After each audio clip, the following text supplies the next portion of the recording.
Bienvenidos al podcast de la Sociedad Colombiana de Arquitectos Regional Bogotá y Cundinamarca, dentro del marco de la edición número 20 del Anual de Estudiantes de Arquitectura. El podcast de la SCA Bogotá y Cundinamarca es un lugar de tertulia, de intercambio, un espacio para encontrarnos alrededor de nuestra gran pasión, la arquitectura. Gracias por sumarse a estos 50 años creando lazos. En este episodio número 12 de esta serie está con nosotros el arquitecto Juan Luis Rodríguez Gómez, director de la Escuela de Arquitectura y Urbanismo, y el arquitecto David Giraldo, estudiante de maestría y asistente de la Escuela de Arquitectura y Urbanismo también, y está la arquitecta Liliana Palacios, que es coordinadora curricular del pregrado en Arquitectura de la Universidad Nacional de Colombia. El podcast de la SCA Bogotá y Cundinamarca es un lugar de tertulia, de intercambio, un espacio para encontrarnos alrededor de nuestra gran pasión, la arquitectura. Muchísimas gracias a la Universidad Nacional de Colombia por sumarse a estos 50 años creando lazos y a esta edición número 20 del anual. Quisiéramos que nos contaran un poco acerca de la historia de la facultad. Digamos que para responder a la pregunta por cuándo se fundó hay tres respuestas. La primera es en 1929, cuando se creó el Departamento de Arquitectura, dependiente de la Facultad de Ingeniería. En ese entonces se inscribieron los primeros estudiantes, pero el programa se cerró ese mismo año. Lo que quiere decir que no sabemos si los cursos empezaron y se suspendieron porque solo se abrió y se cerró inmediatamente, pero ese es una primera fecha importante. En 1934, todavía como especialización de ingeniería, se retomó ese mismo programa que había quedado suspendido en el 29, o sea, durante 5 años no pasó nada, y se reinician las clases, que realmente dice se reinician, pero se inician, es la primera vez que hay clases con dos cátedras, composición arquitectónica y dibujo arquitectónico. A continuación, los estudios se vuelven un programa de 6 años con el título de ingeniero arquitecto, el cual sí tuvo graduados, entre uno de ellos fue Gabriel Serrano Camargo. Luego en el 36, que es la fecha símbolo, mediante el acuerdo, esto ya es la fecha precisa, acuerdo 24 del 19 de octubre de 1936, se crea la Facultad de Arquitectura. Atención, hoy tenemos Facultad de Artes. En ese momento se creó la Facultad de Arquitectura y Bellas Artes, pero impulsada por el rector, que es como se le decía al decano de Ingeniería, el rector José Gómez Pinzón, que era decano de Ingeniería y socio principal de la firma Cuéllar Serrano Gómez. Ahora, para el relato histórico se trata de una gesta muy interesante que empieza en 1929, cuando se trató y no se pudo. Luego, en 1934, se volvió a tratar y esta vez sí se pudo. Por lo cual, para la historia de la profesión en Colombia, la carrera de arquitectura, la primera carrera de arquitectura, empieza en este momento, en 1934, ligada a ingeniería. Ahora, si bien la arquitectura era una especialización dentro de ingeniería y el edificio en el que se estudiaba era el de ingeniería, en el centro de la ciudad los estudiantes obtuvieron el título de ingeniero arquitecto. Título de arquitecto por primera vez mezclado con ingeniería, pero es ahí, esta gente. La historia de quiénes son y eso, yo creo que nos falta averiguarla bien. Solo sé que uno de ellos es Gabriel Serrano Camargo. Siguiente. El año que se da como punto cero es 1936, eso es lo que dice aquí, con la creación de la Facultad de Arquitectura y Bellas Artes, que sería en realidad esta fecha y este momento sería en realidad el año de la primera independencia. Digo yo, eso sí ya es cosa mía. Aún así, como entre 1936 y 40 se siguió operando desde ingeniería en el centro de la ciudad, la independencia absoluta es 1940. Ese es el año en el que se inaugura el primer edificio del campus. No solo el primer edificio de arquitectura, sino el primer edificio del campus de la Universidad Nacional, que es el edificio de la Escuela de Arquitectura y Artes Plásticas, diseñado por Eric Lange con la colaboración de Ernst Blumenthal. Yo realmente no sé cómo es la asociación. Siempre aparece Eric Lange con colaboración de Ernest Blumenthal y ocasionalmente aparecen los dos, pero es una asociación, debe tener el nombre de los dos. Otra parte interesante de esta gesta profesional es que el ingeniero arquitecto Gabriel Serrano Camargo fue uno de los primeros profesores de la escuela, graduado de ingeniería, y fue uno de los profesores de la escuela junto con los europeos ligados al Ministerio de Obras Públicas, los ya famosos encargados de la planeación y el diseño del campus y sus edificios, que son Leopoldo Rotter, Bruno Violi, Eric Lange, Ernest Blumenthal. Serrano, junto con ellos, fue profesor fue uno de los primeros profesores de la escuela, siendo socio ya de la firma Cuellar Serrano Gómez, donde el Serrano es él, y el Gómez es José Gómez Pinzón, su amigo, socio y decano o rector de ingeniería. ¿Quién fue el gran patrocinador de la nueva carrera? O sea, José Gómez Pinzón, el ingeniero, lo tiene pues en la historia y en este libro sobre todo, el reconocimiento de haber sido el gran impulsor, y eso a petición de unos estudiantes que le dijeron que no querían seguir siendo estudiantes de ingeniería y tener un título de ingeniero arquitecto, sino ser arquitectos. Bien, así se pasó del centro de la ciudad, donde estaba la ingeniería y arquitectura, al primer edificio del campus en 1940. Y luego, apenas 2 décadas después de la creación de la Facultad de Bellas Artes, empieza lo que sería una tercera época para la escuela, esta vez ligada a la Facultad de Artes, ya como Escuela de Arquitectura.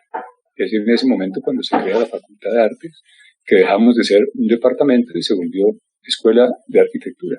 Esa vez se hizo un concurso y aquí empieza la siguiente parte, un concurso que fue ganado por Hernán Herrera y Fernando Medina. El edificio se hizo en 2 etapas, funcionó durante mucho tiempo y desafortunadamente, no sé si es 2013 o 14, por problemas de sismo resistencia se tuvo que demoler, dando paso a un nuevo periodo de la escuela, que es la etapa errante en la que estamos, funcionando en 3 complejos edificatorios diferentes, que es la etapa de arquitectura sin edificio, en la cual afortunadamente la enseñanza de la arquitectura ha demostrado ser a prueba de demoliciones. Ahí vamos, con la misma cantidad de gente, no solo con la misma, con más. Pero bien, ese es lo que yo tendría que decir como historia. Este libro que nos habla de 50 años de la arquitectura, ¿el autor quién es? ¿Nos puede dar un poco más acerca de la cédula del libro, por favor? Eduardo Angulo Flores. Se hizo para conmemorar los 50 años, por eso el título es 1936-1986, y aquí hay artículos de muchos autores, entre otros Carlos Niño. Hay proyectos de grado de la época, proyectos de arquitectura de la facultad a lo largo del tiempo. Al final hay una lista de todos los, no sé cuántos son, pero son como 20 páginas, de 27 a 26, 9 páginas en letra pequeñita de todos los graduados hasta ese momento, uno por uno, según el folio de grado y según los archivos de la universidad. Este es un libro de archivo que es bastante fiable porque se hizo patrocinado por la Rectoría para conmemorar esa memorable fecha. ¿Cuál es el enfoque del currículo académico de la Escuela de Arquitectura de la Universidad Nacional? Esa parte acordamos con Juan Luis y con David que la íbamos a desarrollar de 2 maneras. La primera es una manera un poquito, digamos, general, unos conocimientos muy generales sobre cómo nos organizamos curricularmente, pero David también es muy importante porque David da una visión no solo de estudiante, sino también de egresado, que es particularmente especial a la hora de mostrar como un poco todo lo que es la escuela de arquitectura. Nosotros como escuela, pues somos un programa curricular, ¿sí? Y la primera situación que es importante señalar es que como programa curricular somos un sistema abierto, somos un sistema dinámico, siempre estamos compuestos por actividades que tú mencionabas, es decir, no solo hay docencia, sino que hay docencia, investigación, extensión. También tenemos unos procesos, pues la facultad funciona con unos recursos, tenemos una infraestructura, pues ya Juan Luis lo señala, es una infraestructura que está en proceso de desarrollo, de crecimiento. Tenemos un cuerpo de profesores, más o menos 100 profesores entre profesores de planta, profesores ocasionales, estudiantes. A hoy tenemos más de 910 estudiantes. Egresados sí son muchísimos, realmente nuestros egresados, algunos, digamos, ya están haciendo un muy buen trabajo por fuera.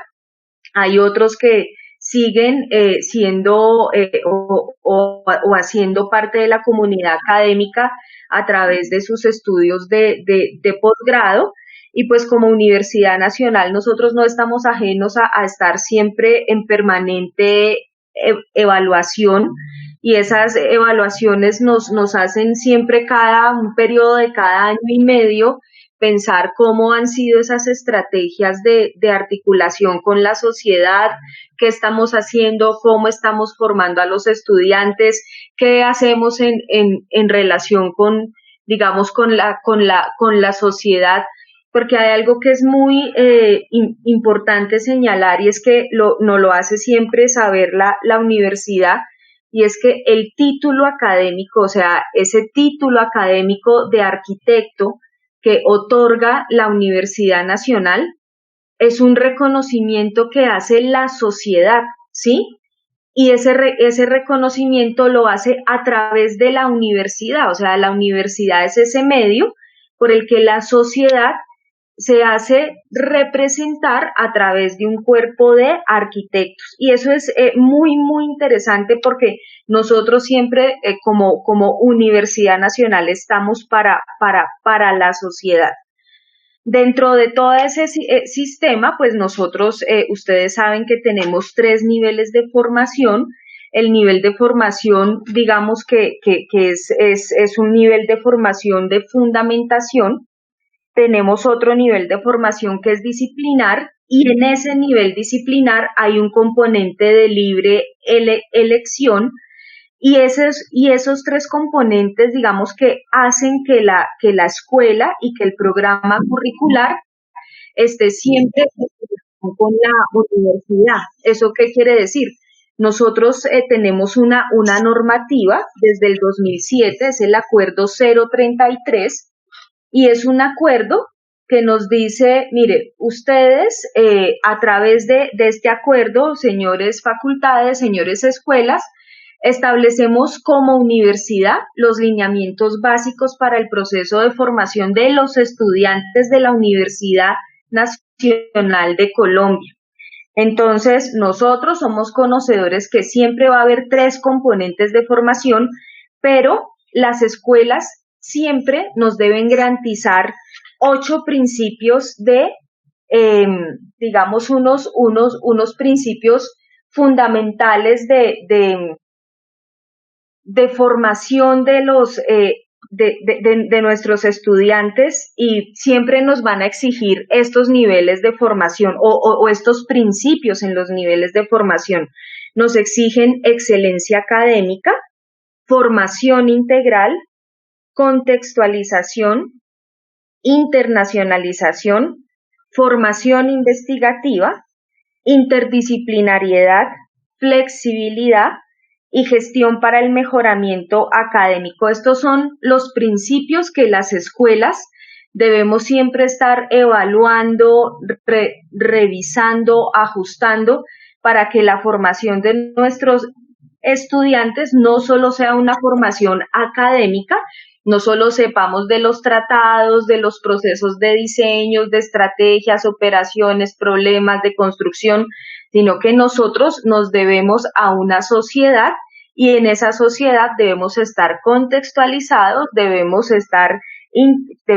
tener un principio de interdisciplinariedad, pero también necesitamos que nuestros estudiantes sepan qué es hacer un proyecto en Bogotá, qué es hacer un proyecto en Nueva York, qué es hacer un proyecto en Dubái y no le tengan miedo a esa situación. En esos componentes de formación, pues nosotros digamos que el primer año o el primer año y medio estamos en un proceso de introducción a la arquitectura.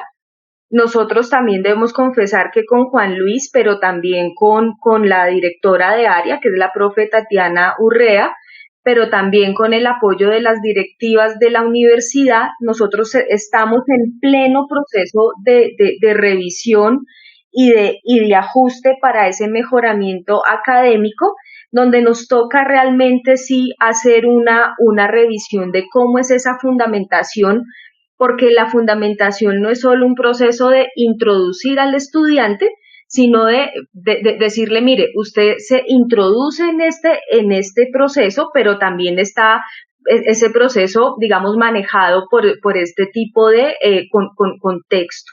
Entonces, estamos ahorita en ese proceso de cuáles son esas materias, qué es lo que se debe ver, con qué intensidad se debe ver, para que ese componente de fundamentación realmente enamore al estudiante de su carrera y sepa que es una carrera que es abierta hacia las demás disciplinas para que busque esa condición de interdisciplinariedad que está un poquito, digamos, más manejada en ese componente de libre elección que para todas las escuelas debe ser, si lo hablamos en términos de porcentaje, de los créditos totales, el 20% tiene que hacerse en asignaturas que no pertenezcan a la escuela, sino que pertenezcan a la universidad, para que el estudiante establezca esas relaciones entre su carrera con la universidad, con otras disciplinas, como ven las ciencias, las artes, como ven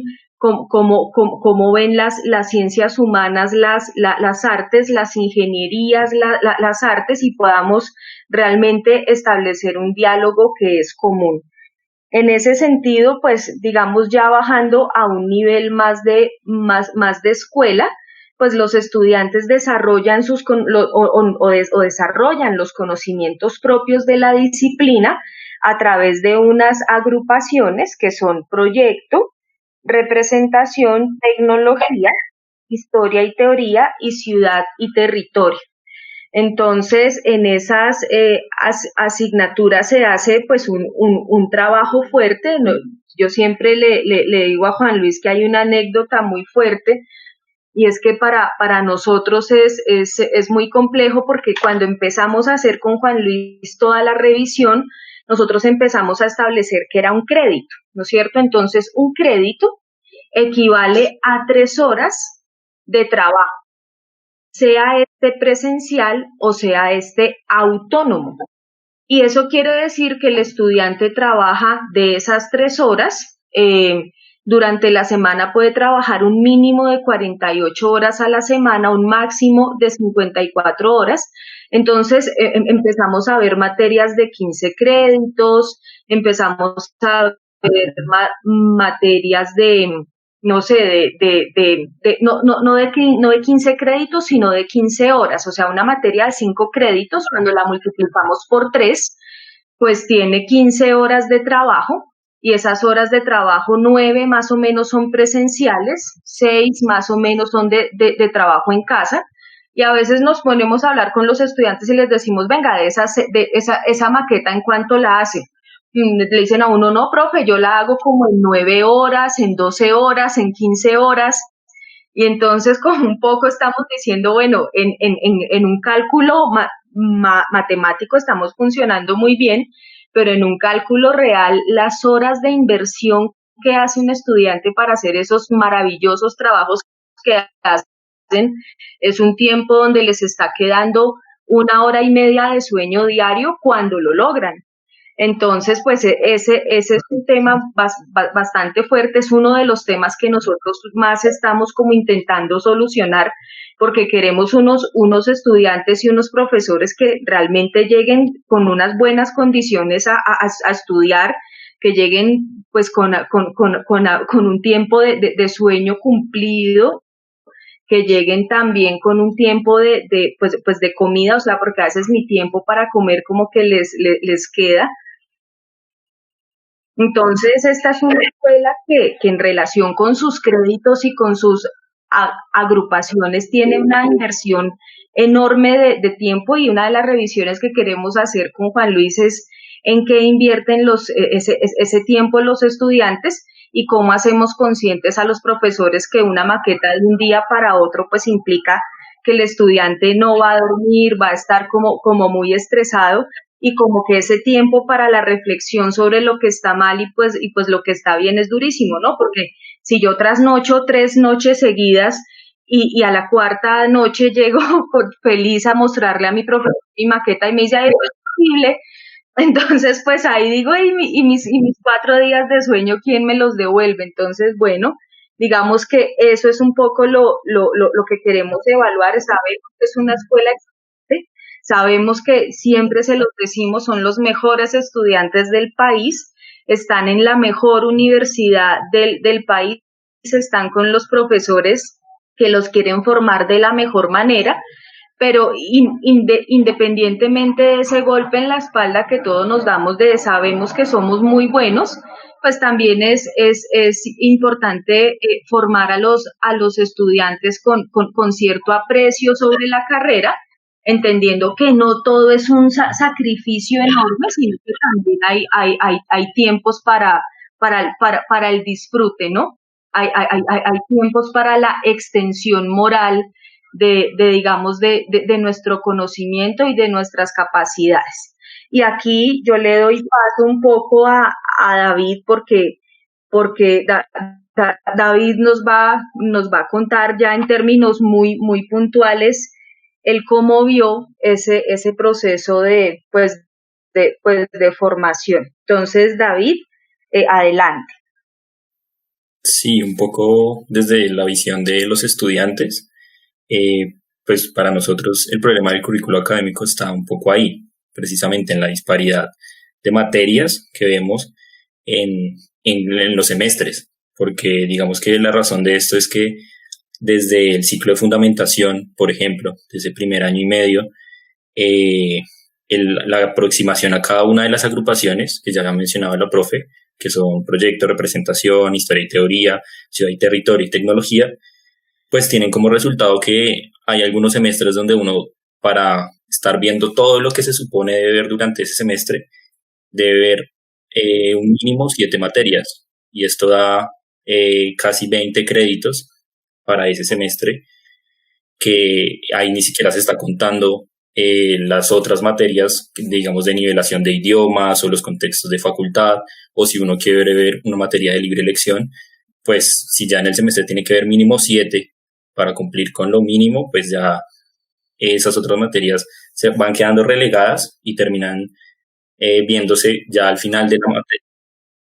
Sí, termina viéndolas uno al final de la carrera, en los últimos semestres, pero también al final de la carrera uno está en el proceso de trabajo de grado, entonces como que uno también sabe que necesita prestarle un poco más de tiempo y de atención a esa materia. Entonces un poco el problema está ahí, en esos semestres que se acumula, se hace un poco pesado de llevar, y entonces algunos estudiantes empiezan a desnivelarse y a atrasarse en algunas de esas agrupaciones, por lo que es tan difícil de llevar ese ritmo de todas las agrupaciones al tiempo.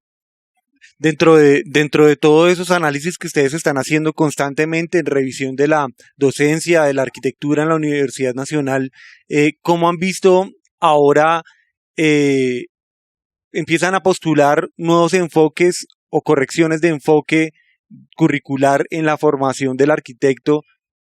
Esto en medio de esta situación que nos atañe en este momento con respecto a la pandemia y a todos estos nuevos hábitats que se crean, por ejemplo, poder enfrentarse de nuevo a un lugar como la vivienda o la propia casa que había sido ajena durante mucho tiempo y era un lugar de descanso, pero ahora es la oficina, el salón de clase, el espacio con la familia, el espacio para dormir, para recrearse, para descansar y todo este cúmulo de actividades que no hacen parte de un programa arquitectónico, ciertamente de la vivienda como está planteada, y ustedes desde la facultad desde la escuela de arquitectura de la Nacional, ¿cómo han visto esta lectura de esta situación con respecto a que pueda modificar o aportar a nuevos enfoques o correcciones de enfoques en la formación del arquitecto colombiano? Bueno, entonces yo digamos que en secuencia con lo que acaban de decir Liliana y David, diría que el aislamiento nos ha permitido ver, aparte de esto de los problemas de conectividad y del tumulto en las casas, y ahora mismo aquí hay 4 computadores prendidos al tiempo, lo cual se solucionó muy fácil aumentando la velocidad de contrato que teníamos y ya. Pero este es un apartamento grande, ya hay espacio y podemos funcionar 4 personas sin molestarnos. Muchas de las quejas de los estudiantes es: yo no puedo hacer eso en mi casa. Mi papá está haciendo una cosa, mi hermano otra, mi mamá otra, y eso es la locura. Y sin embargo, eso fue problema al comienzo. Eso desapareció, aunque uno se acostumbra o lo resuelve, y digamos que no es que no importe, pero es secundario. Lo que realmente creo yo que nos ha permitido ver el aislamiento es de lo que estaban hablando ellos dos antes de mí, y es la falta de manejo del tiempo desde la planeación, o sea, desde lo que hacemos nosotros, porque es manejo y respeto por el tiempo, y es el tiempo de los estudiantes, de los profesores, de los administradores, de todo el mundo. Uno se acostumbra a programar cosas una detrás de otra, de 10 a 12, y luego de 12 a 1, y luego de 1:30 a 3, como si la gente pudiera. Primero, en este sistema uno puede cerrar e inmediatamente conectarse y llegar un minuto tarde a una reunión, pero en tiempo físico, en real, eso no se puede hacer. Y sin embargo, tenemos mucho eso, sin contar que cuando uno acaba una clase tiene que ir al baño, llamar por teléfono, hacer alguna cosa, y entonces el manejo del tiempo está mal. Eso es una cuestión de planeación, y es de incluir dentro de la planeación que la clase es lo que dice un crédito. Un crédito es, en una clase está asignada como 3 horas, pero 3 horas puede tener 3, 2, 4 o 5 créditos, porque esas horas implican una cantidad de trabajo adicional. Entonces, cuando hay la irresponsabilidad de parte administrativa y de un estudiante con una capacidad normal de meterse a 20 o 22 créditos sin la conciencia, ya sea administrativa o individual, de que 20 créditos implica 60 horas de trabajo a la semana, lo cual es una jornada y media laboral. Eso pues a la cierta edad ya es un problema mayor. Para los jóvenes no es tanto, lo pueden hacer, trabajan 40, 50, 60 horas. Yo personalmente llega un momento en que me reviento, me duermo, pero los jóvenes lo pueden hacer, pero está mal, porque es que la eficiencia no es poder hacer 40 cosas, sino poderlas hacer bien.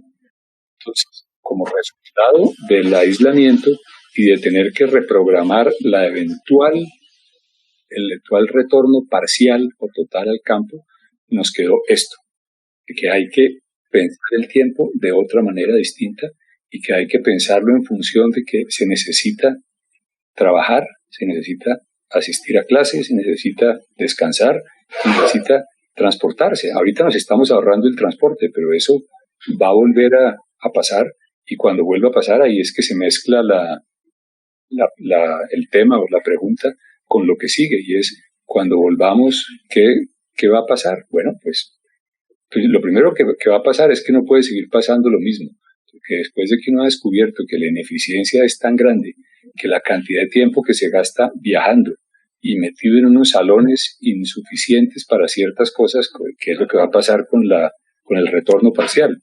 porque el retorno normal se va a demorar por allá 1 año y medio, 2 años, y tenemos un problema inmediato para el primer semestre del 2021 y otro que también es inmediato, que es el segundo semestre del 2021.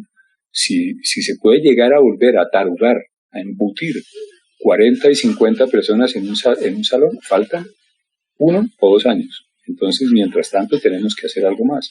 Y ese algo cada vez va a ir acentuando más lo que son las ventajas de esta situación. Entonces, pretender que vuelva a ser lo mismo es impráctico, pero además va a tener un rechazo masivo, porque la gente se dio cuenta de que el mundo puede funcionar de otra manera, que se ahorra tiempo, se trabaja más y se producen muy buenos resultados.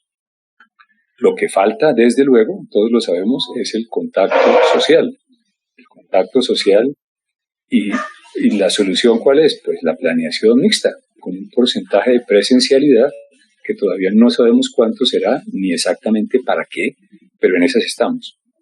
Lo que yo les cuento como anécdota es que una anécdota personal y otra de los profesores, es que con algunos con quienes yo he hablado y compartido lo que nos hace falta, estamos de acuerdo en que son por lo menos 3 momentos.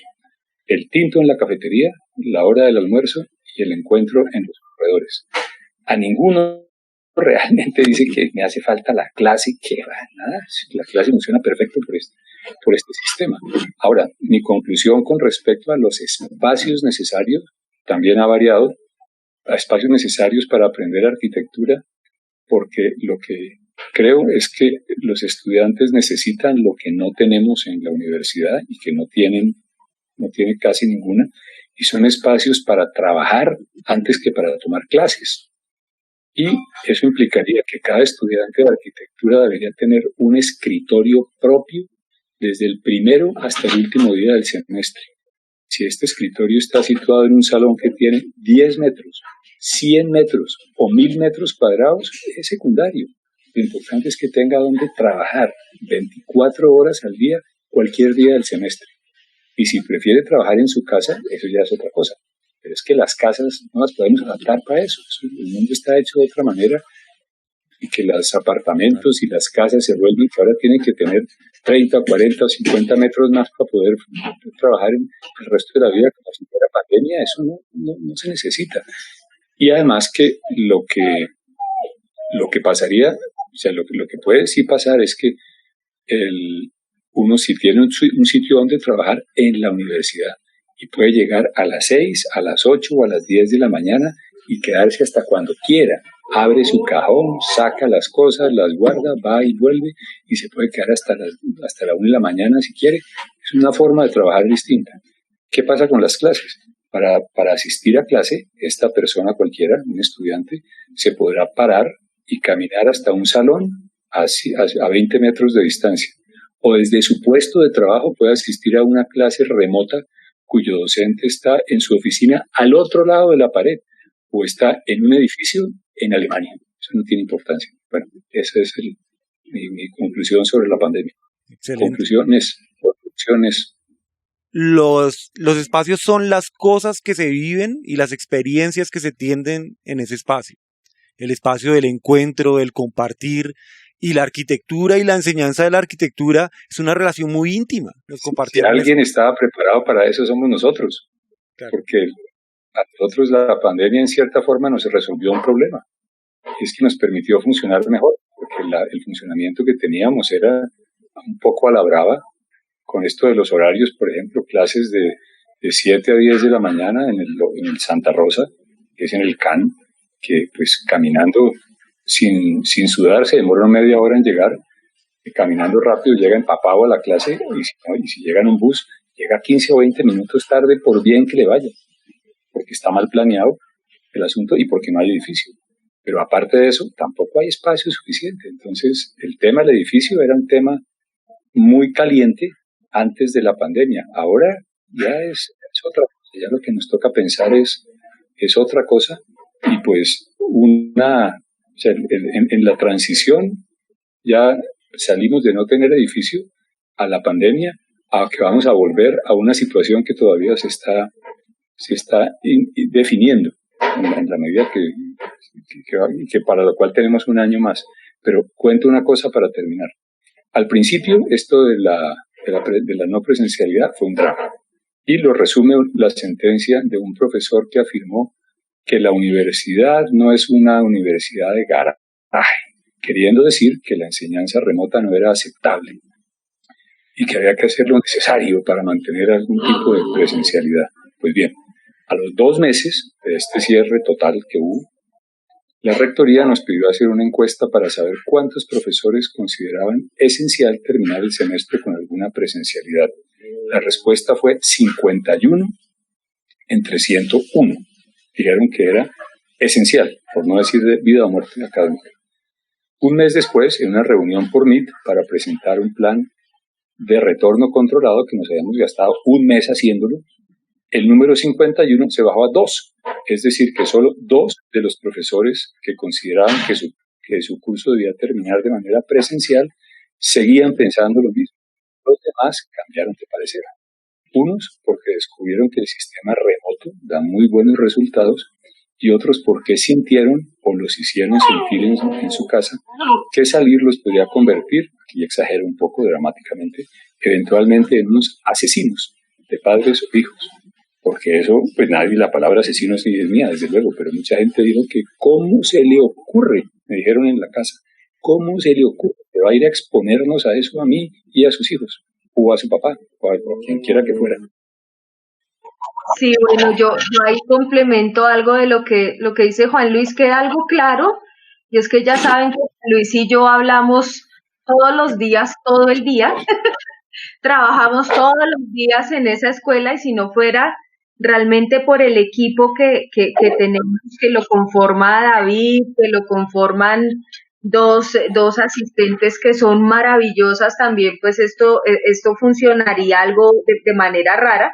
Realmente lo que dice Juan Luis es cierto. Dentro de toda esta situación pandémica, nosotros hemos encontrado muchas soluciones a situaciones que se nos estaban presentando de manera difícil. Yo, aparte de ser la coordinadora curricular, yo tengo como un problema no sé cómo llamarlo, pero es un problema, y es que yo, por más cargos que tenga, por más responsabilidades que tenga, yo nunca he podido dejar las clases. Entonces, yo siempre he sido la profesora de proyecto 1, máximo proyecto 2, o soy la profesora de teoría en primero y en segundo semestre.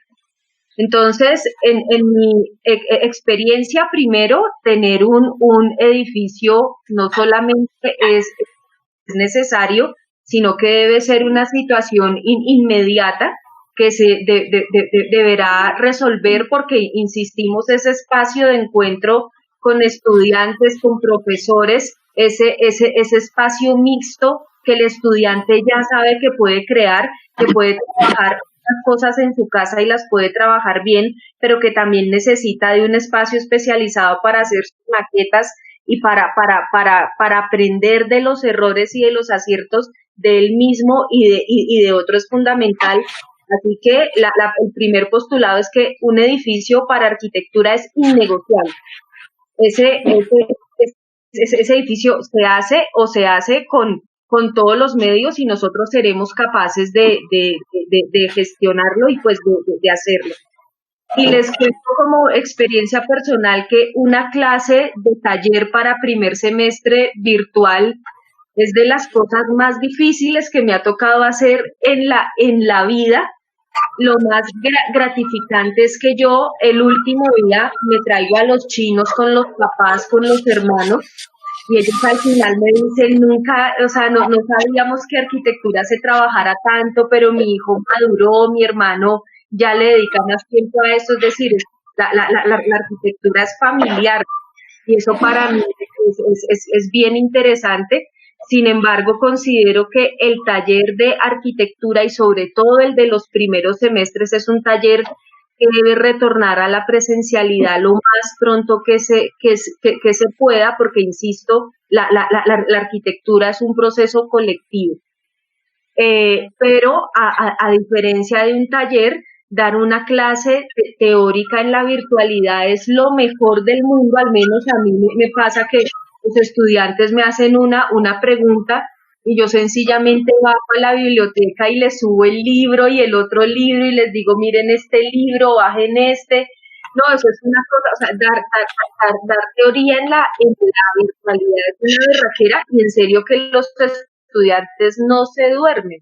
Pero un taller, sobre todo para los primeros semestres, sí digo que eso es un malabar que espero. Bueno, el semestre pasado salió muy bien, este semestre también va por buen camino, pero espero que para el próximo semestre sí tengamos una presencialidad en un porcentaje muy, muy, muy alto.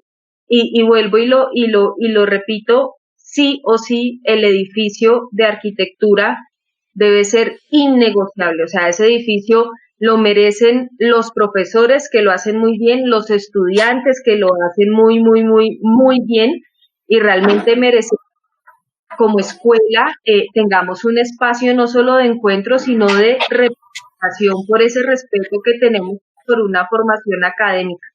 Entonces, bueno, creo que el postulado de no tener el edificio es una falta de respeto del exterior hacia nosotros, y necesitamos hacernos oír. Muchísimas gracias a la Universidad Nacional de Colombia por sumarse a estos 50 años creando lazos, a este marco de la anual de estudiantes, por compartir sus experiencias, sus posturas.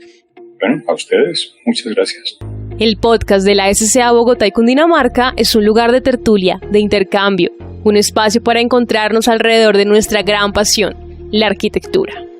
Gracias por sumarse estos 50 años creando lazos.